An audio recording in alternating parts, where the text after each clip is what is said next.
আছেন তাদেরকে আমরা আহ্বান করছি ইমিডিয়েটলি এনসিসি ব্যাংকের সাথে নেগোশিয়েট করে আমার কৃষকের উপরে যতগুলো মামলা করা হয়েছে এগুলো তুলে নেবেন, এই ঋণগুলো মওকুফ করবেন, প্রয়োজনে কৃষককে ক্ষতিপূরণ দেবেন যেন সে আগামী বছর ভুট্টা চাষ করেন।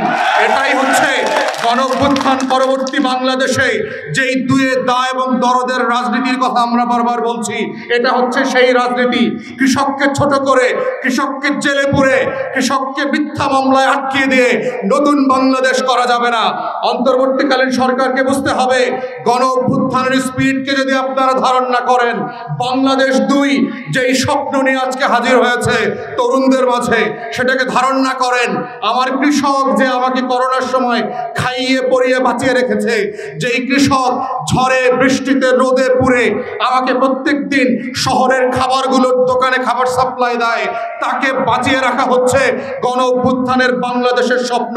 এটাই হচ্ছে বাংলাদেশ ২।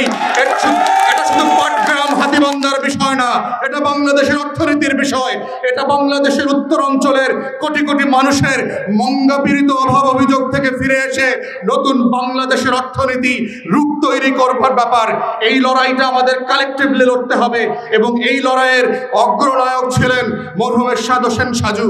সর্বশেষ বলছি, বাংলাদেশের তরুণরা গত ১৬ বছরের জগদ্দল পাথর নামানোর যে অভাবনীয় কাজ করেছেন, পাটগ্রাম হাতীবান্ধায় দেখলাম আমাদের এখানকার তরুণরা মাদকাসক্ত হচ্ছে, আমাদের তরুণরা কাসিনো খেলছে, জুয়ায় আসক্ত হচ্ছে, অনলাইনে বিভিন্ন বাজে কর্মকাণ্ডে ছড়িয়ে গেছে, কর্মসংস্থানের অভাব আছে, এখানে হাজার হাজার যুবকরা বেকার পড়ে আছে।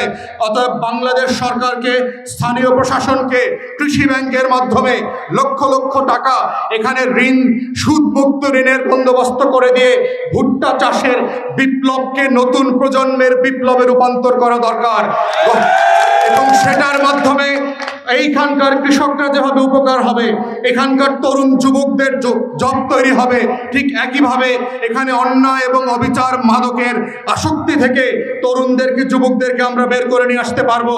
যুব মন্ত্রণালয়ে যারা আছেন প্রশিক্ষণ দেন, বাংলাদেশের লক্ষ লক্ষ তরুণদেরকে নতুন করে ভুট্টা চাষে আগ্রহী করে তোলেন, সুদমুক্ত ঋণ দেন, বাড়িতে বাড়িতে খাবার এবং খামারের ব্যবস্থা করেন যেন পেশায় ফিরে আসতে পারে, নিজস্বতা বজায় রাখে, সম্মানের সাথে মর্যাদার সাথে নাগরিক আকারে বেঁচে থাকতে পারে।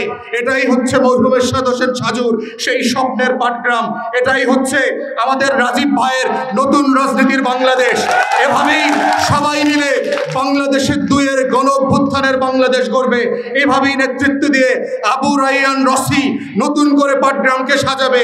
সম্মিলিতভাবে এই বাংলাদেশটাই হবে আমার আপনার বাংলাদেশ, এটাই হবে শহীদ প্রেসিডেন্ট জিয়াউর রহমানের বাংলাদেশ, এটাই হবে প্রফেসর ইউনূসের নেতৃত্বে নতুন স্বপ্নের বাংলাদেশ। এই বাংলাদেশ হচ্ছে বাংলাদেশ ২। সংস্কার, বিচার, নির্বাচনের মধ্য দিয়ে বাংলাদেশের দয়া এবং দরদের নতুন রাজনীতি তৈরি হবে। রাষ্ট্রের মালিকানা দিল্লির দাসত্ব থেকে আমরা বাংলাদেশের হাতে ফিরিয়ে দেব। রাষ্ট্রের মালিকানা আওয়ামী লীগ, জাতীয় পার্টি এবং ১৪ দলীয় দিল্লির কুলাঙ্গারদের থেকে এই রাষ্ট্রকে তার মানুষের কাছে, নাগরিকদের কাছে ফিরিয়ে দেওয়া হবে। এটাই হচ্ছে মরহুম এরশাদ হোসেন সাজুর রাজনীতি, এটাই হচ্ছে নতুন বাংলাদেশের রাজনীতি। সেই বাংলাদেশ গড়বার প্রত্যয় নিয়ে আমার বক্তব্য এখানে শেষ করছি। সবাইকে অসংখ্য ধন্যবাদ। আসসালামু আলাইকুম।